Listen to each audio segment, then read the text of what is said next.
Le të kalojmë me që janë dhe minutët e fundit të emisionit tek pjesa e adhurimeve, pra për t'ju rezistuar në një farë mënyre dhe për qenë vital edhe tek adhurimet, pra dhe jo tek vetëm aspekti fizik i përballimit të muajit të Ramazanit. Pra ç'është duhet të bërë, cilat janë ato receta, ajo formulë që e bëjnë besimtarin, agjëruesin që deri ditën e fundit edhe nga pikpamja e adhurimeve, që janë disa, tjetë i qëndrushëm, pra mos ketë atë rënjën, atë kurbën e rënjës, atë dorëzimin, atë... Po.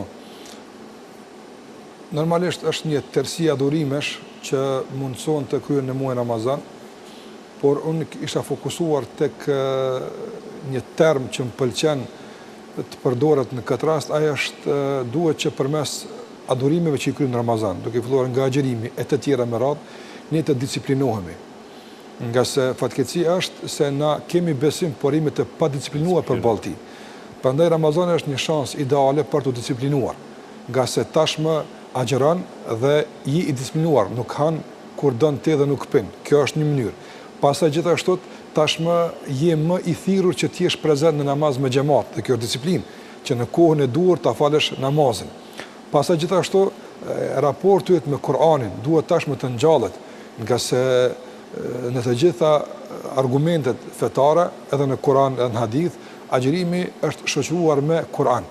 Ka zbrit Kur'an në muajin e agjërimit, pastaj vjen ndërmjetësues ditën e gjykimit së bashku me agjërimin, pastaj pejgamberi sallallahu alajhi wasallam ka kushtuar vëmend posaçme me Kur'anit, andaj dua të them që nuk duhet të jetë agjërimi i ndar nga Kur'ani. Madje dietarët kanë thënë se 24 orë i agjëruesit ndahet në ditë dhe në natë. Dita është për agjërim, nata është për Kur'an. Prandaj natën nuk agjërohet, por natën lexohet Kur'ani. Prandaj është një shans e madhe që unë ftoj të gjithë që të kemi një qasje tash më direkte përballë Kur'anit, duke medituar ajetet e tij, duke shikuar porositë e Zotit të mëdhenuar, duke shikuar se si jemi ne me mësimet e këtij Kur'ani, porositë e tij e kështu me radhë. Dikush mund të thotë se unë nuk jam ekspert i leximit, nuk di të meditoj, them se kjo është e thjeshtë, nuk kërkohet nga ti komentimi i Kur'anit. Unë nuk po ftoj që ne të aftësohemi në Ramazan për ta komentuar. Jo, komentimi i Kur'anit ka të bëjë me dietarët dhe hoxhallarët. Ata i kanë mekanizmet e duhur për ta kuptuar Kur'anin dhe komentuar atë. Por meditimi është i thjeshtë. Mund të bëhet në gjuhën shqipe. Çdo kush nga ne ka Kur'anin në dorën e tij dhe pas një dite të agjërimit, pas një ngritje dhe fisnigrimi shpirtëror, tashmë e ke në dorë librin e Zotit dhe shikon atje çfarë thot Zoti. Dhe para mendo kur ti fillon aty, për shembull në fillim të Kur'anit dhe fillimi i tij është falërimi i takon Zotit. Dhe kjo thirrje ty të godet.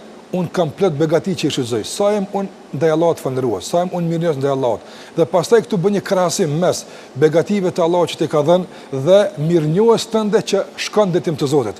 Dhe këto takuan dikon, mirësitë dhe mirënjohja takuan dikon. Aty ku përplasën, besoj që shkakton një lloj rrizimi tek ne, një lloj vetëdijsimi se me të vërtetë ka nevojë të investohet ende në rrafshin e besimit. E kështu me radhë duke vazhduar më tutje në ajetet ku flasin për madhrinë e Zotit, për argumentet e tij, e shumë rregulla tjera. Andaj mendoj se është një shans e mirë për të përmirësuar raport me Kur'an dhe për të njoftuar më tepër më atë që ka në këtë libër.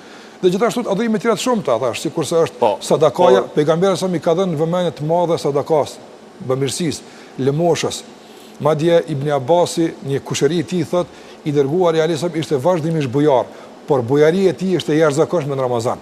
Prandaj shtrimi i iftarit dhe një sado që të ke mundësi, por s'paku të jetë një bujari më e theksuar në muajin Ramazan që ti e bën për ballë të tjerë.